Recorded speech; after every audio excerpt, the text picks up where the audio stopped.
20장 28절에서 35절인데요. 우리 한 목소리로 좀 같이 좀 읽겠습니다. 자, 시작. 여러분은 자기 자신을 잘 살피고 양떼를 잘 보살피십시오. 성령이 여러분을 양떼 가운데에 감독으로 세우셔서 하나님께서 자기 아들의 피로 사신 교회를 돌보게 하셨습니다.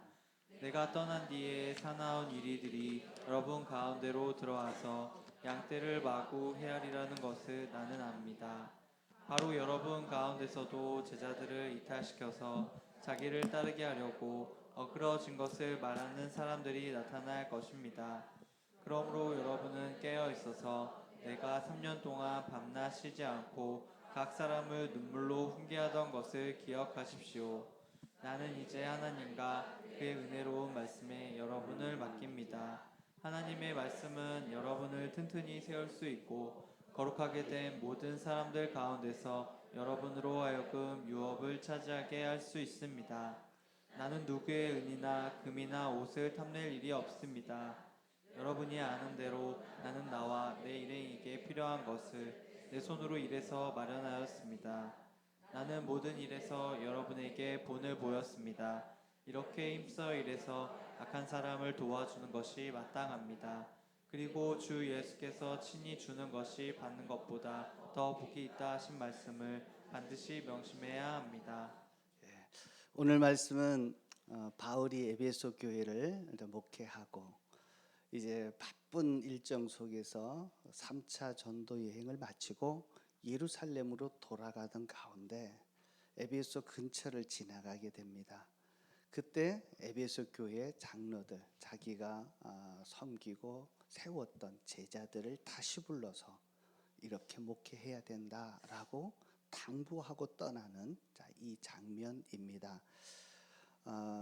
오늘 바울이 기억하고 있는 에베소 교회는 어떤 교회였을까?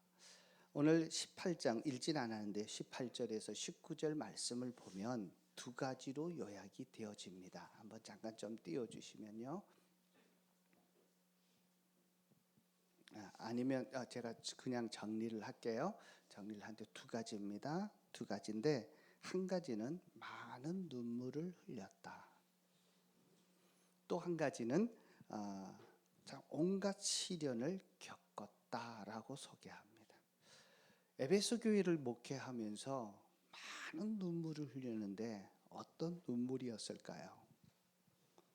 누구 때문에 흘린 눈물이었을까요? 에베소 교회 성도들 때문에 흘린 눈물입니다. 자, 이 눈물은 그냥 한두 번 흘린 것이 아니라 뒤에 보면 3년 내내 눈물로 목회했다라고 얘기합니다. 정말 눈물이 날 정도로 그렇게 계속 울 수밖에 없었던 상황이라면 에베소 교회 성도들이 만만치 않은 거예요.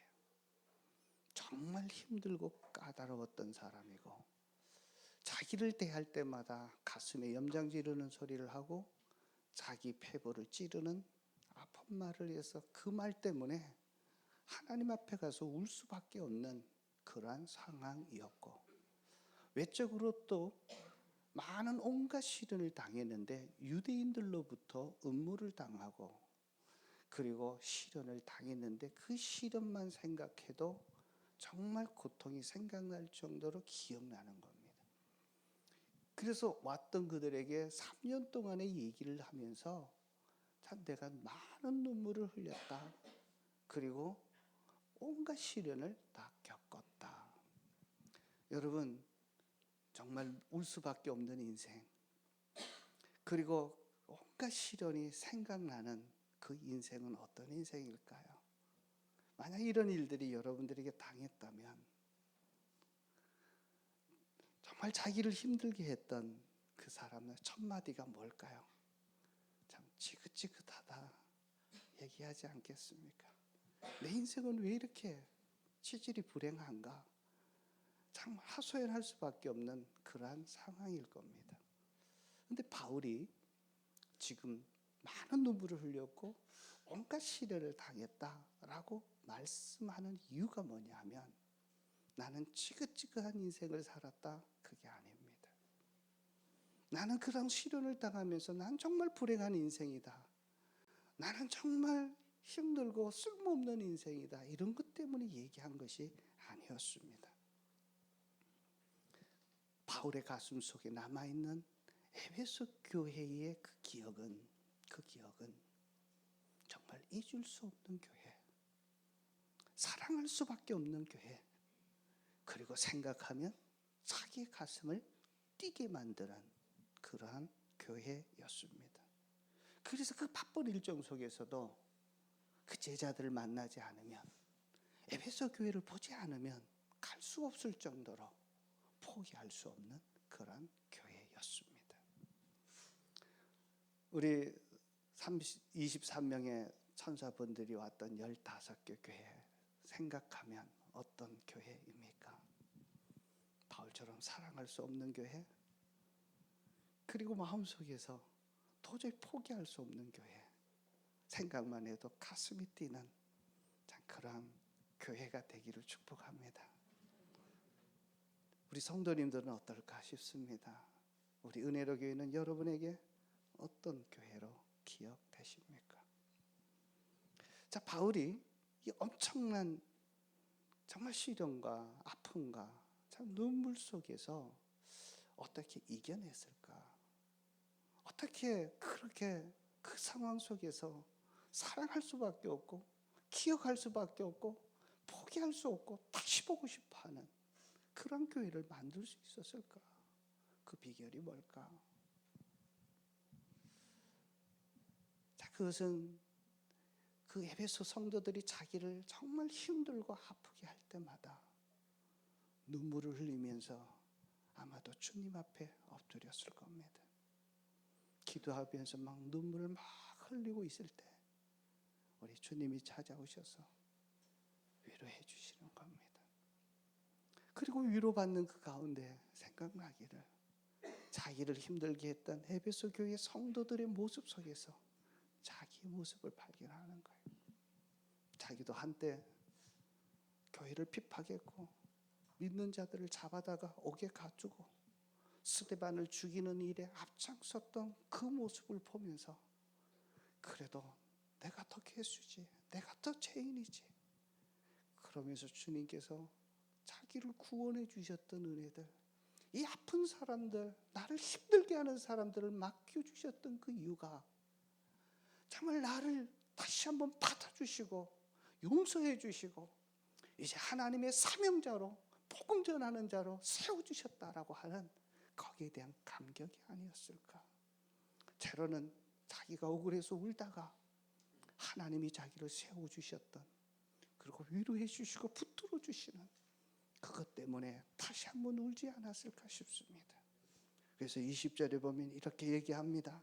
내가 나의 달려갈 길을 다 달리고 주 예수께 받은 사명, 곧 하나님의 은혜의 복음을 증언하는 일을 다하기만 하면 나는 내 목숨이 조금도 아깝지 않다. 이제는 자기를 힘들게 하고 아프게 했던 그 영혼들, 이제 자기의 사역을 마치고 돌아가면서 그 교회를 다시 한번 기억하면서 정말 받은 사명을 가지고 마지막 제자들을 다시 한번 세우고 있는 이 모습들을 보게 됩니다. 여러분, 주님 안에서 주님이 나를 받아주시고 주님의 위로가 여러분들에게 있어지기를 축복합니다. 영혼 구원하고 제자 만드는 일 결코 쉽지 않습니다. 목자 되는 일 마음 먹는다고 평탄하게 꽃길이 가는 것이 아닙니다. 십자가의 길입니다. 힘든 일입니다. 보통 사람들은 왜 저 길을 가냐라고 조롱할 수 있는 길입니다. 그럼에도 갈 수밖에 없었던 일은 사명입니다. 사명은 부르심입니다. 하나님이 나를 불러주셨다. 저는 평소를 준비하면서 이번에 오셨던 천사분들이 우리 교회를 통해서 하나님을 경험하길 바라고 하나님의 부르심 앞에 정말 그대로 응답하기를 기도하면서 준비했습니다. 그래서 작은 마음이지만 하나님 나를 불러주시면, 나를 이렇게 다시 한번 세워주신다면 주님 기뻐하는 영혼 섬기고 그를 살리는 일에 내가 한번 쓰임 받기를 원합니다. 그런 작은 다짐만 가지고 가셔도 하나님이 여러분을 쓰실 거라고 확신합니다. 저는 바울의 모습 속에서 목자의 모습을 봅니다. 세 가지 모습인데요. 간단하게 정리하겠습니다. 첫 번째는요, 목자는 자기 아들의 피로 사신 교회를 돌보는 사람입니다. 자, 목자가 될 때 뭘 기억해야 되냐면 하나님이 내게 맡겨주셨던 목장, 이 목장이 주님에게 어떤 목장이냐라고 하는 것입니다. 28절에 보면 여러분이 자기 자신을 잘 살피고 양떼를 잘 보살피십시오. 성령이 여러분에게 양떼 가운데 감독자로 세우셔서 하나님께 자기 아들의 피로 사신 교회를 돌보게 하셨습니다. 교회는 자기 아들의 피로 사신 교회입니다. 교회는 엄청난 대가를 지불하고 사시고 만들어진 것이 교회입니다. 하나님에게 있어서 아들 예수님은 생명보다 귀한 존재요, 자기보다 더 귀한 존재입니다. 생명보다 더 귀한 존재입니다. 아들이 피를 흘렸다는 것은 자신의 모든 것을 다 내어주면서 세운 것이 교회입니다. 그래서 교회는 피로 물들은 교회입니다. 자신의 생명을 드리고 내 피를 들여서 만들어 놓은 것이 교회입니다. 교회는 건물이 아니라 두세 사람이 모인 그곳에 주님이 함께 할 때 믿는 자들의 모임이 교회입니다. 목장은 교회입니다. 이 작은 목장을 피로 값주셔서 세우신 그 교회에 이제 평신도 지도자로 부른 자가 목자요 목녀입니다. 많은 사람 감당하는 것이 아니라 작은 숫자들, 내 10손가락 안에 들어오는 그분들을 맡기셨습니다. 여러분, 교회는 하나님에게 있어서 있어도 그만 없어도 그만한 것이 아니라 자신의 존재와 바꿀 수밖에 없는 정말 생명처럼 소중하고 귀한 것이 교회입니다. 이 양떼들을 우리에게 맡긴 겁니다. 지금 목자 목녀로 또 헌신하고 있는 분들, 내게 맡겨진 이 목장이 하나님의 생명과 바꿀 수 없는 피로 값주시고 세우셨던 교회라고 하는 이 사실들을 명심하실 때 어떤 시련이 와도 어떤 어려움이 와도 정말 눈물 흘릴 일이 많아도 그것을 이겨낼 수 있는 힘이 될 것입니다. 자, 두 번째 목자는 맡겨진 영혼을 위해 눈물 흘리며 기도하는 사람입니다. 31절에 보면 이렇게 말씀합니다. 여러분 깨어 있어서 내가 3년 동안 밤낮 쉬지 않고 각 사람을 눈물로 훈계하던 것을 기억하십시오. 내가 그 성도를 위해서 눈물로 기도했던 것을 기억하고 제자들에게, 장로들에게 당신들도 그렇게 눈물 뿌려가면서 기도해야 됩니다. 목자는 영광 받는 자리에 있는 것이 아니라 정말 말도 안 되는 그 사람 영혼들을 위해 붙들고 눈물로 기도하는 자입니다. 목자의 흘린 눈물이 영혼을 구하게 될 것입니다. 목자에게 다른 것 하지 못해도 나는 눈물 뿌려가면서 그 영혼을 위해서 기도해 주겠다. 이거 한 가지만 다짐하셔도 하나님은 여러분을 쓰실 것입니다. 그런 의미에서 목자가 흘린 눈물은 눈물이 아니라 천국의 보석이요 영롱한 진주처럼 빛나게 될 것입니다. 우리 김용주 목사님이 쓰신 목사님 목장이 뭐예요? 라고 하는 소책자가 있습니다. 거기 보면 한 목자의 사연을 이렇게 소개하고 있습니다. 목사님이 올라왔던 목자 일기를 보면서 이런 부분을 썼습니다. 이 목자는 지난주에도 나오지 않는 몇몇 목원을 신방했다. 그러나 그들은 여전히 나오지 않았다. 놀러가고 데이트도 하고 쇼핑도 하고 목장 모임이나 교회는 여전히 나오지 않는다. 그래도 만날 때마다는 가겠다고 말하고 기다리면 역시 오지 않는다. 벌써 몇 주 때 이 목자는 목장일기에 이와 비슷한 내용을 쓰고 있었다. 자, 목사님 볼 때 그 목자만큼 그렇게 열심히 일하는 목자가 많지 않은데 가끔 목원들의 소식을 보면 고개를 푹 숙이고 바쁘대요. 어디 갔대요. 다음에 온대요. 대답하는 목자의 모습이 너무 안쓰럽습니다. 도대체 누가 저 목자를 저렇게 힘들게 하는가? 저 목자는 직장도 없이 참 목원을 만날 때마다 약속하고 만나면 그냥 보내지 않고 식사 대접하고 기도할 때마다 마치 자기 이름을 목원의 이름을 불러가면서 그렇게 애타게 눈물로 기도하는데 목원들은 말을 듣지 않는 겁니다. 마치 목원들의 모습이 자기가 회개하는 죄인 모양으로 회개하고 있는 모습을 보는 것이 너무 안타까워서 나중에는 목사님이 막 화가 나더랍니다. 정말 화가 났던 게 누구냐면 그 목원들의 모습들입니다. 하루에 2번씩이나 찾아가고 합하면 일주일에도 몇 번씩 찾아가고 교회 나오지 않으면 목사님 설교를 다시 한번 보내주고 사랑한다, 보고 싶다, 메모를 남기고 갈 때 간식이라고 또 싸주고 그렇게 열성지성을 다해서 섬기는데 대답만 하고 오지 않는 목원들입니다. 그래서 혹시나 목원에 이번에나 올까 보면 계속 예배할 때 보면 뒤를 자꾸 돌아본답니다. 약속했던 그 목원이 올까? 근데 여전히 오지 않더랍니다. 이 목자의 속타는 마음을 누구나 알겠는가? 이 목자는 무슨 죄를 지었나? 또 무슨 상처를 주었나? 아쉬운 것이 없는데 뭐 잘못한 약점이라도 잘 폈나? 이런저런 생각을 하다 숨딱 그런 생각이 지나가더랍니다. 혹시 목자에게 이런 생각이 드는 것이 아닐까? 나는 왜 이렇게 무능한 목자인가? 난 왜 이렇게 리더십도 없는가? 나는 왜 이렇게 목원들을 잘 돌보지 못할까? 목자가 되지 말아야 될 사람이 목자가 되어서 하나님도 목사님도 교회에게 자 이렇게 힘들게 하는 건 아닐까? 이런 생각하면서 혹시 자기가 너무 초라하다고 자기 자신에 대해서 정말 괴리감을 갖지는 않을까? 어디론가 도망가고 싶어서 교회를 옮기고 싶다는 생각은 들지 않을까? 뭐 이런 생각들이 들게 되니까 너무너무 마음속에서 막 불편해서 견딜 수가 없더랍니다. 그래서 목사님을 위해서 그 목자를 위해서 기도하는데 말씀 한마디가 떠올랐습니다. 마태복음 5장 4절인데 애통하는 자는 복이 있나니 저가 위로를 받을 것이며. 정말 목자로서 양떼들 위한 그 자리 결코 쉽지 않은데 이게 축복이구나. 그 힘들고 눈물 흘릴 때마다 주님의 위로가 있구나.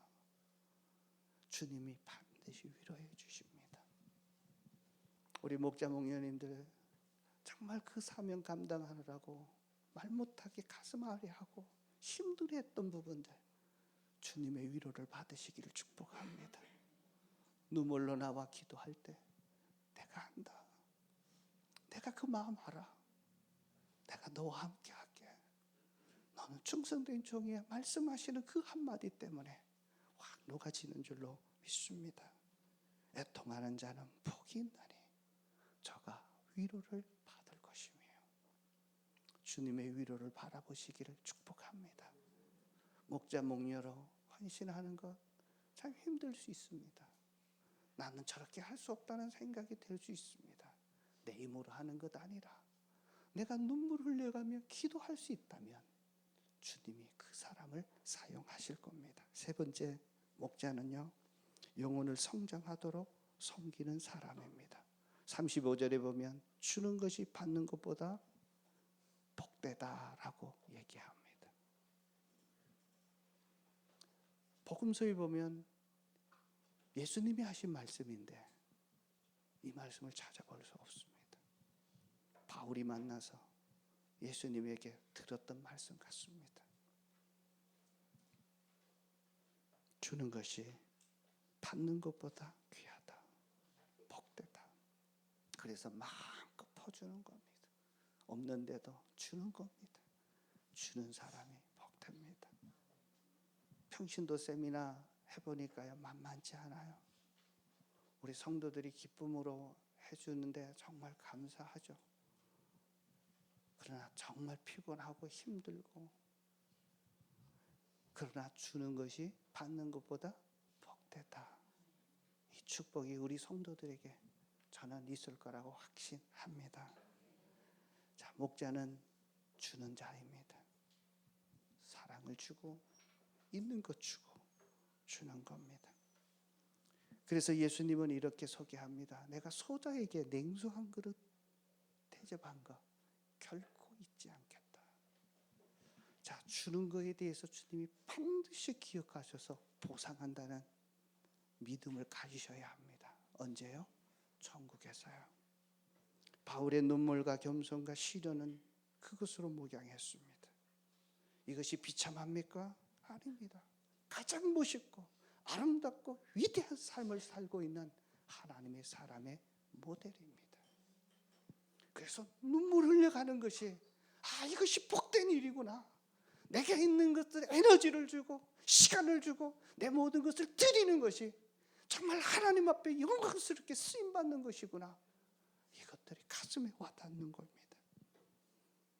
세상에서는 많은 눈물을 흘릴지 모르지만 목자 목녀들이 영혼을 붙들고 눈물로 기도할 때 목자의 기도는, 기도의 눈물은 진주와 같습니다. 하늘에서 해처럼 빛나게 될 것입니다. 그리고 그것이 모이고 모여서 주님 앞에 섰을 때 보석 같은 하늘의 상급으로 갚아줄 것입니다. 이 땅을 보지 마시고 하늘에서 받을 그 영광을 보셔서 눈물과 시련이 있다 할지라도 주님이 손잡아 주시는 그 손 붙들고 주님이 부르셨던 그 사명에 헌신하다가 쓰임받는 여러분들 되시기를 축복합니다. 다 같이 한번 눈 감겠습니다. 오늘 말씀을 통해서 여러분들 주셨던 하나님의 메시지가 있다면 그것이 무엇인지를 한번 보십시오.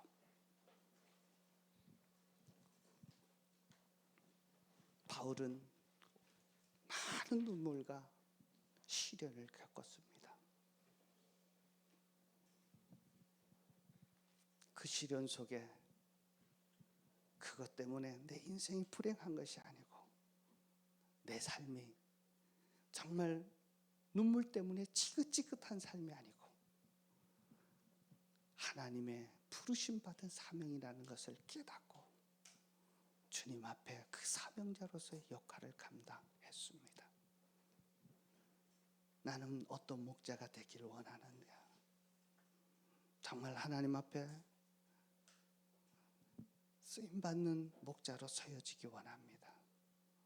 내가 맡은 작은 목장이 피로 값주신 하나님의 교회이다.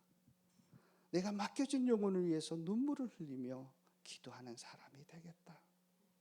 그리고 내가 주는 사람, 그리고 내가 섬김을 통해서 하늘에서 빛나는 하나님의 보상을 받겠다. 자, 그렇게 한번 가심하시면 좋겠습니다.